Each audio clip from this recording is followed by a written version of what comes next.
जय हिंद साथियों, स्वागत है आपका अपने चैनल तैयारी तक पे। इस वीडियो में अपन देखेंगे दिल्ली पुलिस कांस्टेबल एग्ज़ाम 2023 के लिए जो मैंने एक सीरीज़ शुरू करी थी आपके लिए, मॉडल पेपर सीरीज। उसमें 9 मॉडल पेपर अपन ने सोल्व कर लिए थे पहले, और ये काफ़ी दिनों से ये सीरीज़ बंद पड़ी थी। तो स्टूडेंट की काफ़ी डिमांड थी कि सर वो प्रैक्टिस सीरीज वापस शुरू की जाए, तो वो वापस शुरू कर रही है। और विषय सूची देख लो आप, इसमें कौन से क्वेश्चंस क्या वेटेज रहता है, और उसी हिसाब से मैंने इस टेस्ट सीरीज में वेटेज डाला है। तो शुरू करने से पहले मैं एक बात बोलना चाहता हूँ आपको कि ये 50 क्वेश्चन का टेस्ट है, और इसको अपन ने 25 मिनट में लगभग अपन को पूरा करना है। दूसरी बात, इस पेपर में अगर आपके 50 में से 50 भी सही हो जाएं तो ओवर कॉन्फिडेंस नहीं होना है, और 50 में से 10 ही सही हो तो डीमोटिवेट नहीं होना है। तो ये ध्यान रखना, बस 2 चीज़ों का ध्यान रखना है, ओवर कॉन्फिडेंस नहीं होना है और लो कॉन्फिडेंस नहीं रखना है। जो टॉपिक आपका स्ट्रॉन्ग है तो उसको उस हिसाब से रिवाइज करना, जो टॉपिक आपका वीक है जिसमें आपके गलत हो रहे हैं तो उनको वापस जल्दी से जल्दी रिवाइज कर लेना है। और जो क्वेश्चन आपको नए लग रहे हैं, जैसे करंट अफेयर के क्वेश्चन है, तो वो आप अपने नोट्स में, जैसे आपकी डायरी, मैंने पहले ही बता रखा है कि आप एक छोटी डायरी रखो, उसमें मेंशंस कर लेना। तो देखो इसमें है करंट अफेयर्स के मैंने लगभग 15 क्वेश्चन डाले इसमें, हिस्ट्री और कल्चर के वो भी 15 क्वेश्चन डाले, इंडियन पॉलिटी के फिक्स है 8 से 10 क्वेश्चन पूछे जाते तो वो 8 क्वेश्चन इसमें डाले मैंने। ज्योग्राफी में 5 डाले हैं, इकोनॉमिक्स और अन्य में मैंने 5 डाले, और साइंस में 2 डाले। हालांकि वेटेज थोड़ा ऊपर नीचे हो जाएगा वहाँ पे, तो ये ध्यान रखना है। अब शुरू करते हैं एक मोटिवेशन लाइन के साथ कि वर्दी शान है, वर्दी जान है, और वर्दी रुतबे का दूसरा नाम है, और वर्दी मेहनत वालों को ज़रूर मिलती है।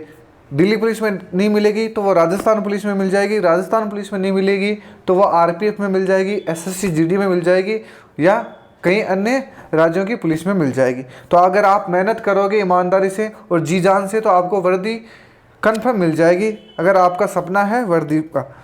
तो शुरू करते हैं अपन। पहला ही क्वेश्चन है, और आराम से देखना है और स्कोर ज़रूर बताना आप। मैं फिर बोलना चाहता हूँ, और कॉन्फिडेंस नहीं होने देना अपने आप को, और ना ही डिमोटिवेट होना है, क्योंकि वहाँ अलग होगा सब कुछ। यहाँ तो अपन को कुल मिला के कंटेंट तैयार करना है, जैसे कि कहीं देखो वन लाइनर क्वेश्चंस पढ़ने हैं, बुक से कुछ क्वेश्चन रिवाइज करेंगे, कुछ अपनी टेस्ट सीरीज से करेंगे, और मैं भी पूरी कोशिश करूँगा कि वही क्वेश्चंस आपको दूं जो पीछे एग्जामों में पूछे गए या आने वाले एग्जाम में संभावित हो। तो इस हिसाब से तो पहला क्वेश्चन है, सप्तरथ मंदिर कहाँ अवस्थित है? सप्तरथ मंदिर कहाँ अवस्थित है? और टाइम अपन क्वेश्चन की प्रकृति के हिसाब से लेंगे कि जो क्वेश्चन कम समय का उसको कम समय में निपटाएंगे। तो सप्तरथ मंदिर कहाँ अवस्थित है, और समय आपका शुरू हो गया है, जल्दी से आंसर देना है इसका। तो सप्तरथ मंदिर है यह महाबलीपुरम में स्थित है, तो इसका सही उत्तर हो जाएगा ऑप्शन ए।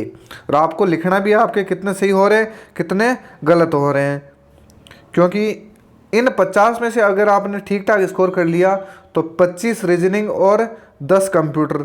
और ये हर वीडियो में मैं बताता हूँ कि अगर यहाँ आप मजबूत हो तो मेरे को नहीं लगता कि आपका सिलेक्शन रुक जाएगा, क्योंकि ये तो देखो जिसका ये जीके जीएस अच्छा होगा वो स्वाभाविक कि क्या पता मैथमेटिक्स उनकी वीक हो, तो वहाँ से वो 2 4 5 क्वेश्चन का जुगाड़ कर लेंगे। तो क्वेश्चन है अपना, किस वायसराय के शासनकाल में फैक्ट्री अधिनियम पारित किया गया? बताना है कि किस वायसराय के शासनकाल में पहला फैक्ट्री अधिनियम पारित किया गया। समय आपका शुरू हो गया है, जल्दी से आंसर करना इसका। तो फैक्ट्री अधिनियम, तो मेरे ऑफलाइन स्टूडेंट है उन्होंने तो देखते ही कर दिया होगा। कैसे करा कि मैंने आपको बताया था अपन फैक्ट्री कैसे लिखते हैं भाई, फैक्ट लास्ट में री आता है, री का मतलब है रीपन, तो ये ध्यान रखना। तो री का मतलब है रीपन, फैक्टरी। तो इसका सही उत्तर हो जाएगा ऑप्शन 3 है, लॉर्ड रिपन। अगला क्वेश्चन है, भारत के निम्नलिखित राज्य में से किस राज्य में संगाई त्योहार मनाया जाता है? भारत के निम्नलिखित राज्य में से किस राज्य में संगाई त्योहार मनाया जाता है? ऑप्शन है अरुणाचल प्रदेश, मणिपुर, नागालैंड, मेघालय। समय आपका शुरू होता है, जल्दी से आंसर करना है कि कौन से राज्य में संगाई त्योहार मनाया जाता है। संगाई त्योहार है जो किस राज्य में मनाया जाता है। आंसर आपने सोच लिया होगा, और मेरा अब आंसर है वो आप मैच कर लेना अगर आपका भी सेम है क्या। तो इसका सही उत्तर हो जाएगा वो है मणिपुर, यानी कि संगाई त्यौहार है ये मणिपुर में मनाया जाता है। अगला क्वेश्चन है वाईकोम सत्याग्रह। वाईकोम सत्याग्रह जो कि 1924-25 में चलाया गया था, और ये कहाँ चलाया गया? केरल, तमिलनाडु, कर्नाटक और आंध्र प्रदेश। वाईकोम सत्याग्रह कहाँ चलाया गया? 4 ऑप्शन है आपके पास, जल्दी से आंसर करना है कि वाईकोम सत्याग्रह कहाँ चलाया गया था। तो वाईकोम सत्याग्रह ये चलाया गया था केरल में, तो इसका सही आंसर हो जाएगा ऑप्शन नंबर 1। फिर अगला क्वेश्चन है अखिल भारतीय व्यापार संघ कांग्रेस। अखिल भारतीय व्यापार संघ कांग्रेस का प्रथम अध्यक्ष कौन था? ऑप्शन है आपके पास V V Giri, S A Dange, Pandit Nehru, Lala Lajpat Rai. Time आपका शुरू होता है, जल्दी से आंसर देना है कि इसका अध्यक्ष कौन होगा। तो अखिल भारतीय व्यापार संघ कांग्रेस का प्रथम अध्यक्ष था, वह था लाला लाजपत राय। तो ऑप्शन 4 इसका सही उत्तर हो जाएगा। बढ़ते हैं अगले क्वेश्चन की तरफ। क्वेश्चन संख्या 6, सिर-ए अकबर के लेखक थे। सिर-ए अकबर के लेखक थे। सिर-ए अकबर के लेखक थे अबुल फजल, दारा शिकोह, मुल्ला शाह बदखशानी और शाह वजीउल्लाह। जल्दी से आंसर देना है कि सिर-ए अकबर के लेखक थे। तो सिर-ए अकबर के लेखक थे दारा शिकोह। तो ऑप्शन 2 इसका सही उत्तर हो जाएगा।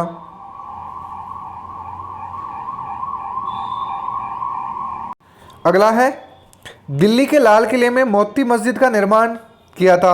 यानी दिल्ली के लाल किले में मोती मस्जिद का निर्माण किसने किया था? जल्दी से आंसर देना है। तो इसका आंसर बताओ कि दिल्ली के लाल किले में मोती मस्जिद का निर्माण किया था, तो वो किया था औरंगजेब ने। तो आंसर हो जाएगा ऑप्शन 4। अब ध्यान रखना, देखो अकबर का शासनकाल, जहांगीर का, शाहजहां का और औरंगजेब का, ये शासनकाल भी पूछे जाते। तो इस हिसाब से ध्यान रखना कि अकबर का शासनकाल था 1556 से लेकर 1605। 1556 से लेकर 1605। फिर है जहांगीर का 1605 से लेकर 1627। 1605 से लेकर 1627। शाहजहां का है 1627 से लेकर 1658। ये ध्यान रखना इनको। और इसका है 1658 से लेकर 1707 तक। औरंगजेब का शासनकाल है 1658 से लेकर 1707 तक। तो ये चारों सन भी आपको ध्यान रखनी है। फिर है अगला, हाल ही में जीएसटी परिषद की 92वीं बैठक कहाँ हुई? हाल ही में जीएसटी परिषद की 92वीं बैठक कहाँ हुई?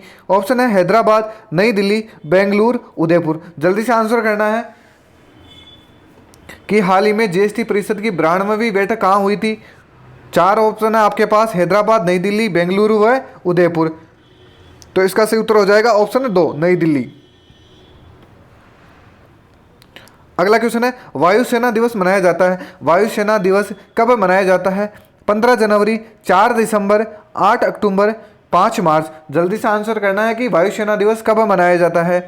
तो वायुसेना दिवस मनाया जाता है, वो मनाया जाता है 8 अक्टूबर को। तो ऑप्शन 3 इसका सही उत्तर हो जाएगा। वायुसेना दिवस मनाया जाता है 8 अक्टूबर को। फिर अगला क्वेश्चन है हाल ही में किसने प्रौद्योगिकी और भारतीय भाषा शिखर सम्मेलन का आयोजन किया है?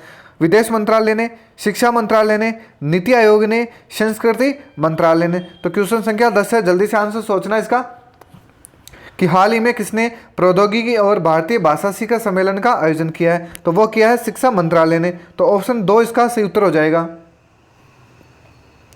अगला क्वेश्चन है हाल ही में भारत कहाँ से श्रीलंका के लिए नौका सेवा शुरू करेगा?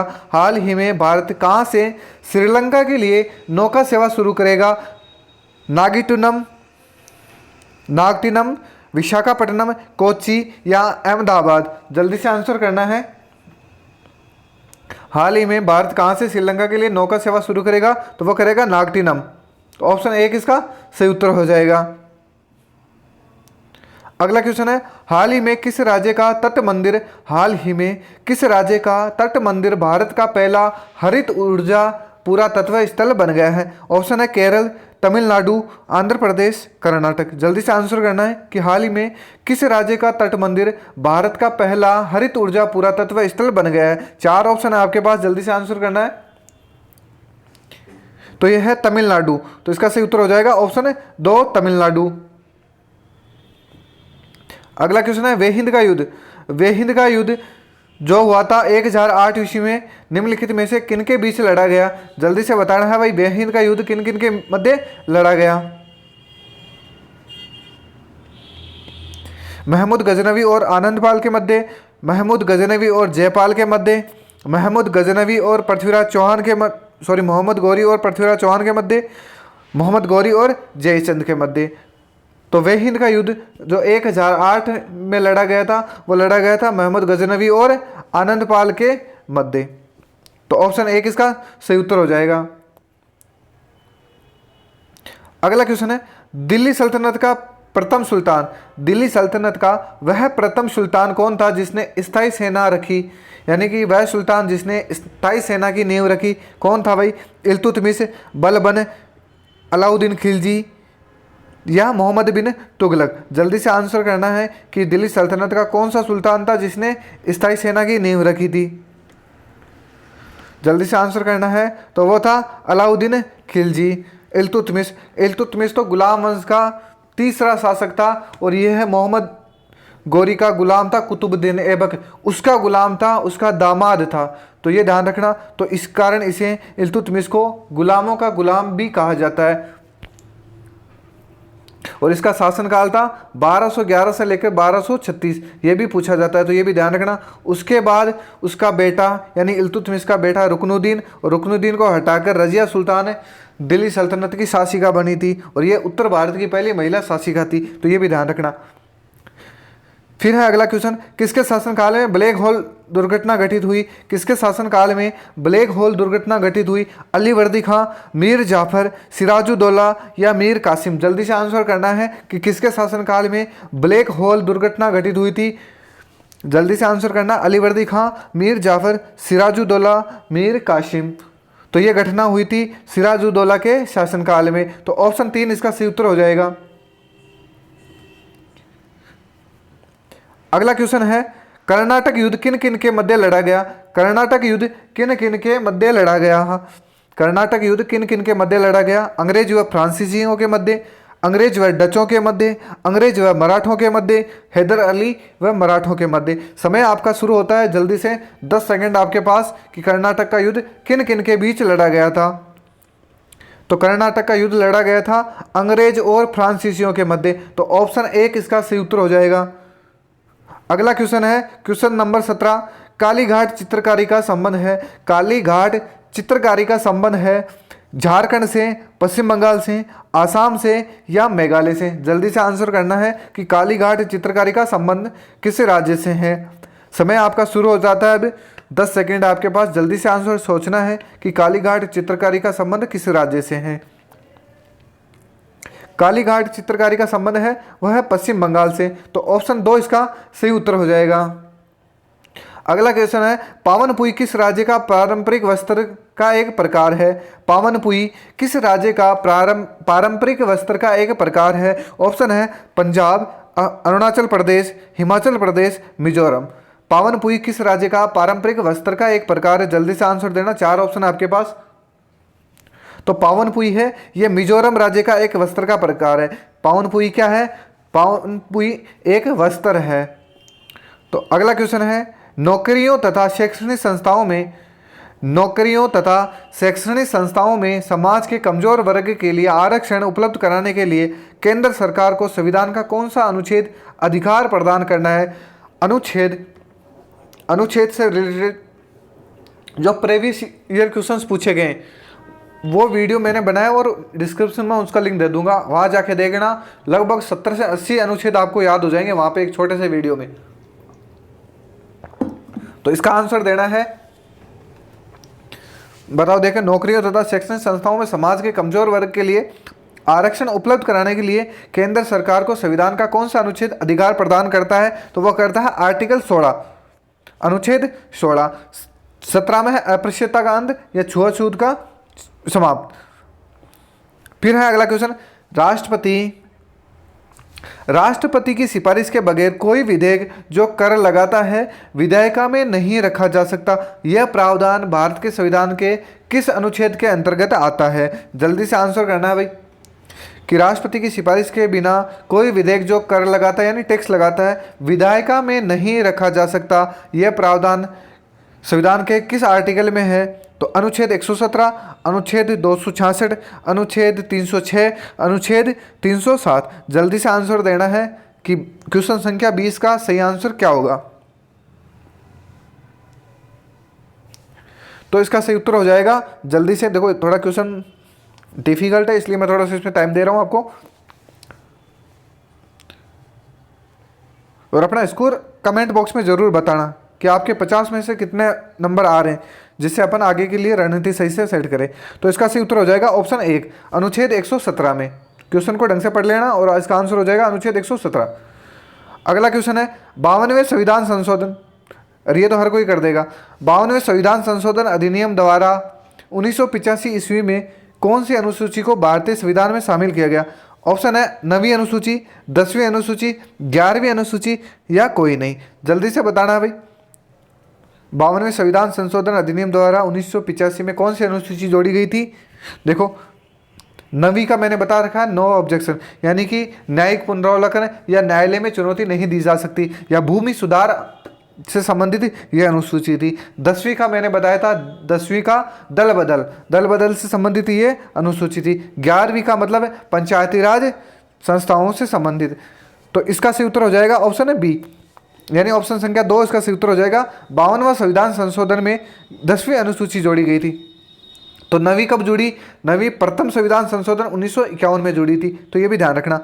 अगला क्वेश्चन है वे प्रमुख दो नदियां कौन सी है जो अमरकंटक पठार से निकलती है, अलग अलग दिशाओं में बहती है? जल्दी से बताना कि वह प्रमुख नदियां कौन सी है जो अमरकंटक की पहाड़ी से या पठार से निकलती है लेकिन अलग अलग दिशाओं में बहती है। चंबल और बेतवा, चंबल और सोन, नर्मदा और सोन, नर्मदा और बेतवा। जल्दी से आंसर करना है कि वे कौन सी नदियां हैं जो अमरकंटक के पहाड़ से निकलती है और अपने अलग अलग दिशाओं में जाती है।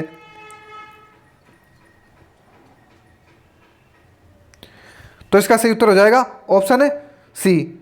ऑप्शन सी इसका सही उत्तर हो जाएगा। नर्मदा और सोन नदियां अमरकंटक की पहाड़ियों से तो निकलती है लेकिन अलग अलग दिशा में जाती है। विश्व का सबसे बड़ा नदी द्वीप कौन सा है? तो वह है माजुली। का निर्माण करने वाली नदी कौन सी है? विश्व का सबसे बड़ा नदी द्वीप माजुली का निर्माण करने वाली नदी है कृष्णा, कावेरी, गोदावरी, ब्रह्मपुत्र। जल्दी से आंसर देना है।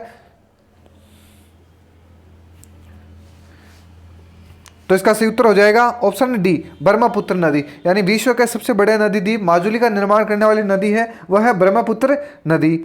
अगला क्वेश्चन है संसद के दोनों सदनों की संयुक्त बैठक की अध्यक्षता कौन करता है? संसद के दोनों सदनों के संयुक्त बैठक की अध्यक्षता कौन करता है? प्रधानमंत्री, राष्ट्रपति, लोकसभा का अध्यक्ष या राज्यसभा के सभापति? जल्दी से आंसर करना है। संसद के दोनों सदनों की संयुक्त बैठक की अध्यक्षता करता है लोकसभा अध्यक्ष। तो ऑप्शन 3 नंबर इसका सही उत्तर हो जाएगा। संसद के दोनों सदनों की संयुक्त बैठक की अध्यक्षता लोकसभा अध्यक्ष करता है। क्वेश्चन है धन विधेयक का संशोधन किसके द्वारा किया जा सकता है? धन विधेयक का संशोधन किसके द्वारा किया जा सकता है? केवल राज्यसभा द्वारा, मुख्यमंत्री द्वारा, विपक्ष का नेता या केवल लोकसभा द्वारा? क्वेश्चन है धन विधेयक का संशोधन किसके द्वारा किया जा सकता है? 4 ऑप्शन है आपके पास, जल्दी से बताना। और धन विधेयक की प्रक्रिया है वो आर्टिकल 109 में है और धन विधेयक की परिभाषा है वो आर्टिकल 110 में, यह भी ध्यान रखना। तो इसका सही उत्तर हो जाएगा ऑप्शन है 4, यानी धन विधेयक का संशोधन केवल लोकसभा द्वारा ही किया जा सकता है। क्वेश्चन है अगला हाल ही में प्रधानमंत्री नरेंद्र मोदी ने कहां ग्लोबल मैरीटाइम इंडिया समिट 2023 का उद्घाटन किया है? हाल ही में प्रधानमंत्री नरेंद्र मोदी ने कहां ग्लोबल मैरीटाइम इंडिया समिट 2023 का उद्घाटन किया है? ऑप्शन है चेन्नई में, मुंबई में, नई दिल्ली में या इनमें से कोई नहीं। जल्दी से आंसर करना है कि मोदी ने यानी प्रधानमंत्री मोदी जी ने कहां पर ग्लोबल मैरीटाइम इंडिया समिट 2023 का उद्घाटन किया है? चेन्नई, मुंबई, नई दिल्ली या इनमें से कोई नहीं। 4 ऑप्शन है आपके पास, जल्दी से आंसर करना है इसका। तो इसका उद्घाटन किया था मोदी जी ने, वो किया था मुंबई में, मैरीटाइम मुंबई, इस हिसाब से ध्यान रखना।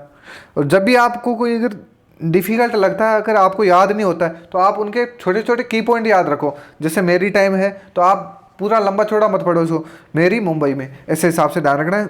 हाँ पढ़ो पूरी लाइन, लाइन पढ़ते ही माइंड में सेट कर लेना की पॉइंट कि मेरी टाइम और मेरी के हिसाब से मुंबई ध्यान रखना। तो हाल ही में किसने साइकी नामक अंतरिक्ष यान लॉन्च किया है? साइकी। बस अब ये साइकी का ध्यान रखना। अब हाल ही में और अंतरिक्ष यान कौन सा यान था, इसको पढ़ो लेकिन पूरा, लेकिन आपको याद करने के लिए छोटे छोटे की पॉइंट चाहिए। हाल ही में किसने साइकी नामक अंतरिक्ष यान लॉन्च किया? इसरो ने, जेक्सा ने, नासा ने, या इनमें से कोई नहीं? जल्दी से आंसर देना है। तो नासा ने हाल ही में साइकी नामक अंतरिक्ष यान लॉन्च किया, तो इसका सही उत्तर हो जाएगा नासा। अगला क्वेश्चन है मैगिनोट रेखा। मैगिनोट रेखा के मध्य की सीमा रेखा है। मैगिनोट रेखा किस देशों के मध्य की सीमा रेखा है? जल्दी से बताना। भारत और चीन, यूएसए और कनाडा, फ्रांस और जर्मनी, यूएसए एवं मैक्सिको। तो मैगिनोट रेखा है, यह है फ्रांस और जर्मनी के मध्य की सीमा रेखा। तो ऑप्शन 3 इसका सही उत्तर हो जाएगा। क्वेश्चन है अगला, निम्न में से किस देश की सीमा भारत से नहीं लगती? निम्न में से किस देश की सीमा भारत से नहीं लगती? चीन, सेशेल्स, म्यांमार और भूटान। देखो चीन की लगती है, अपन लड़ाई होती है रोज। म्यांमार, मणिपुर के साइड इधर वाला ये कोना है, देखो इधर, और ये अपना तुजू दरा इसको जोड़ता है, तो यहाँ तुजू दरा है, तो इस हिसाब से ध्यान रखना। म्यांमार इधर है, तो ये भी नहीं होगा, चीन वैसे नहीं होगा, भूटान वैसे नहीं होगा, तो कौन सा हो जाएगा? सेशेल्स हो जाएगा। तो ऑप्शन 2 इसका सही उत्तर हो जाएगा। अगला क्वेश्चन है, हाल ही में किस राज्य सरकार द्वारा प्रोजेक्ट नीलगिरी तहर, अब आपको ध्यान रखना केवल नीलगिरी, हाल ही में किस राज्य सरकार द्वारा प्रोजेक्ट नीलगिरी तहर को शुरू किया गया है? ऑप्शन है तमिलनाडु, केरल, आंध्र प्रदेश और कर्नाटक। तो नीलगिरी तहर यह किया गया है तमिलनाडु सरकार द्वारा। तो ऑप्शन 1 इसका सही उत्तर हो जाएगा। क्वेश्चन को सही ढंग से देख लेना कि किस राज्य सरकार द्वारा प्रोजेक्ट नीलगिरी तहर को शुरू किया गया, तो वो किया गया तमिलनाडु को, यानी तमिलनाडु राज्य सरकार ने नीलगिरी तहर प्रोजेक्ट शुरू किया है। फिर अगला क्वेश्चन है, हाल ही में नोबेल पुरस्कार विजेता मार्टी अहतिसारी का निधन हो गया। हालांकि मैंने क्वेश्चन लास्ट में क्यों डाले, क्योंकि कई स्टूडेंट ऐसे होते हैं जो हेलीकॉप्टर की तरह आते हैं, और मुझे नहीं लगता कि वो 5 सेकंड में कैसे पता कर लेते हैं कि वीडियो अच्छा होगा नहीं होगा, और वीडियो अपना काम का है नहीं। ज़्यादातर स्टूडेंट ऐसे हैं जो 5 या 7 सेकंड में देख के वापस भाग जाते हैं। और इतने कौन से अंतर्यामी हो सकते हैं जिन्हें 5 मिनट या 7 सेकंड में, सॉरी 5 सेकंड या 7 सेकंड में पता चल जाता है कि वीडियो लास्ट तक कैसे होने वाला है और कितना काम का है या नहीं। तो इसीलिए मैं अच्छे क्वेश्चन लास्ट में डालता हूँ, क्योंकि वो स्टूडेंट जो मेहनती है, जो मेरे पे विश्वास करते हैं, उनको बेटर से बेटर कंटेंट मिले, इसलिए मैं अच्छे से अच्छे क्वेश्चंस लास्ट में डालता हूँ। और मेरा वीडियो सारे देख लेना। मैं शुरुआत में तो ऐसे ही करता हूँ, जो मेरी लैंग्वेज समझ में नहीं आती, क्योंकि मैं हमेशा, मेरे को व्यूज़ नहीं चाहिए, मेरे को विश्वास चाहिए। तो बने रहना, जो मेरे वीडियो रेगुलर देखते हैं, बस आप विश्वास करना, और आप जैसे भी पढ़ाई कर रहे हो करते रहो। मैंने पहले दिन से यही बोल रहा हूँ कि आप अपना टाइम टेबल मत बिगाड़ना। केवल आपको मुझे 30 सेकंड या मैक्सिमम 30 मिनट या मैक्सिमम 50 मिनट दे दो पर डे के हिसाब से। कभी मेरा वीडियो आता है, कभी नहीं आता, तो इस हिसाब से एवरेज आप 30 से 50 मिनट मेरे को डेली दे दो। बाकी चीज़ आपके पास 8 घंटे 10 घंटे आप पढ़ो अच्छे से, लेकिन मैं आपको 30 मिनट में या 50 मिनट में कितना अच्छा कवर करा दूंगा, ये मेरी गारंटी है। तो क्वेश्चन है अपना, हाल ही में नोबेल पुरस्कार विजेता मार्टी अहतिसारी का निधन हो गया। इन्हें किस क्षेत्र में नोबेल पुरस्कार प्रदान किया गया था? बताओ भाई, भौतिकी में, शांति में, रसायन विज्ञान में या साहित्य में? जल्दी से आंसर करना है। तो मार्टी अहतिसारी का निधन हो गया और इन्हें शांति के क्षेत्र में नोबेल पुरस्कार मिला था। तो ये ध्यान रखना, ये बहुत ही अच्छा क्वेश्चन है। अगला क्वेश्चन है, हाल ही में किस रेजिमेंट को प्रेसिडेंट स्कॉलर्स पुरस्कार से सम्मानित किया गया? हाल ही में किस रेजिमेंट को प्रेसिडेंट स्कॉलर्स पुरस्कार से सम्मानित किया गया? Naga regiment, Gorkha regiment, Dogra regiment या गढ़वाल रेजिमेंट? 4 ऑप्शन है आपके पास, जल्दी से आंसर करना इसका। हाल ही में किस रेजिमेंट को प्रेसिडेंट स्कॉलर्स पुरस्कार से सम्मानित किया गया? तो वो किया गया नागा रेजिमेंट को। तो ऑप्शन 1 इसका सही उत्तर हो जाएगा। अगला क्वेश्चन है, चर्चित खिलाड़ी यशस्विनी घोरपड़े किस खेल से संबंधित है? चर्चित खिलाड़ी यशस्विनी घोरपड़े किस खेल से संबंधित है? टेनिस से, खो खो से, टेबल टेनिस से या दौड़ से? जल्दी से आंसर करना है कि यशस्विनी घोरपड़े का संबंध किस खेल से है। तो इसका सही उत्तर हो जाएगा ऑप्शन सी, टेबल टेनिस से। यशस्वी घोरपड़े टेबल टेनिस खेल से संबंधित है। अगला क्वेश्चन है, कौन सा अनुच्छेद सर्वोच्च न्यायालय को एक अभिलेख न्यायालय का स्थान प्रदान करता है? कौन सा अनुच्छेद सर्वोच्च न्यायालय को अभिलेख न्यायालय का स्थान प्रदान करता है? ऑप्शन एक है अनुच्छेद 123, अनुच्छेद 124, अनुच्छेद 129, अनुच्छेद 143। जल्दी से बताना है। अब देखो अनुच्छेद 123 में तो क्या है, राष्ट्रपति अध्यादेश जारी करता है। राष्ट्रपति 123 में अध्यादेश जारी करता है, तो अपन को आगे की दो संख्या उलट पुलट करनी है, तो आ जाएगा राज्यपाल। यानी राज्यपाल अध्यादेश जारी करता है, वो 213 में करता है। 124 बताना है आपको, तो इसका सही उत्तर हो जाएगा ऑप्शन सी, 129। यानी कि सर्वोच्च न्यायालय का अभिलेख न्यायालय होगा। और यह कौन सा आर्टिकल में बताया गया? आर्टिकल 129 में। तो 143 में क्या है? तो राष्ट्रपति द्वारा उच्चतम न्यायालय से परामर्श लेना। तो इसका सही आंसर हो जाएगा ऑप्शन है 3, 129। अगला क्वेश्चन है, सर्वोच्च न्यायालय के न्यायाधीश भारत के राष्ट्रपति द्वारा हटाए जा सकते हैं। कैसे हटाए जा सकते हैं भाई सर्वोच्च न्यायालय के न्यायाधीश?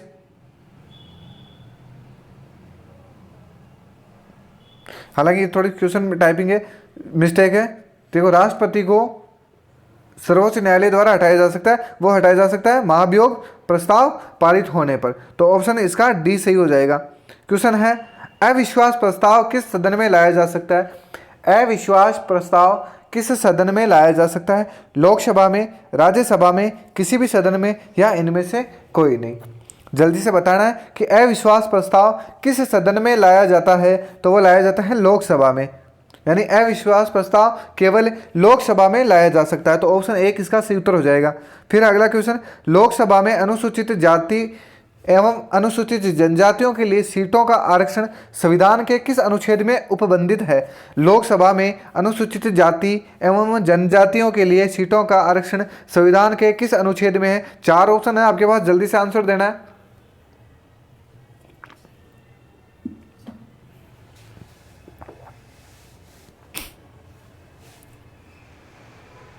तो इसका सही उत्तर हो जाएगा ऑप्शन सी, अनुच्छेद 330 में। अगला क्वेश्चन है, मछलियों के यकृत तेल में किसकी प्रचुरता होती है? मछलियों के यकृत तेल में किसकी प्रचुरता होती है? Vitamin A, vitamin C, vitamin D और विटामिन ई। जल्दी से आंसर करना है कि मछलियों के यकृत तेल में किसकी प्रचुरता होती है? तो वो होती है विटामिन डी की। तो ऑप्शन 3 इसका सही उत्तर हो जाएगा। अगला क्वेश्चन है, मानव शरीर में रक्त का थक्का किस विटामिन से बनता है? मानव शरीर में रक्त का थक्का किस विटामिन से बनता है? विटामिन के, विटामिन डी, विटामिन ई या विटामिन सी। बहुत इजी सा क्वेश्चन आपने सही कर दिया होगा। ऑप्शन एक इसका सही उत्तर हो जाएगा। अगला क्वेश्चन है, कोपा कप। कोपा कप किस खेल से संबंधित है? कोपा कप किस खेल से संबंधित है? ऑप्शन है फुटबॉल से, हॉकी से, टेनिस से या बिलियर्ड्स से। जल्दी से बताना है कि कोपा कप का संबंध किस खेल से है। तो देखो, कोपा कप का संबंध है वह है फुटबॉल से। तो ऑप्शन एक इसका सही उत्तर हो जाएगा। अब बताना, शतरंज के एक बोर्ड में कितने वर्ग या खाने होते हैं? शतरंज के एक बोर्ड में कितने वर्ग या खाने होते हैं? 54, 64, 56 और 72। जल्दी से बताना, 4 ऑप्शन है आपके पास। तो शतरंज के एक बोर्ड में 64 वर्ग होते हैं, तो ये ध्यान रखना। ऑप्शन 2 इसका सही उत्तर हो जाएगा। शतरंज के बोर्ड में 64 खाने होते हैं। आर्थिक नियोजन विषय है, जल्दी से बताना भाई। आर्थिक नियोजन विषय है संघ सूची का, समवर्ती सूची का, राज्य सूची का, किसी विषय सूची में उल्लिखित नहीं है। 4 ऑप्शन है आपके पास कि आर्थिक नियोजन विषय है। तो आर्थिक नियोजन विषय है वह है समवर्ती सूची का। आर्थिक नियोजन विषय है वह है समवर्ती सूची का। अगला क्वेश्चन है, 7वीं पंचवर्षीय योजना की अवधि थी।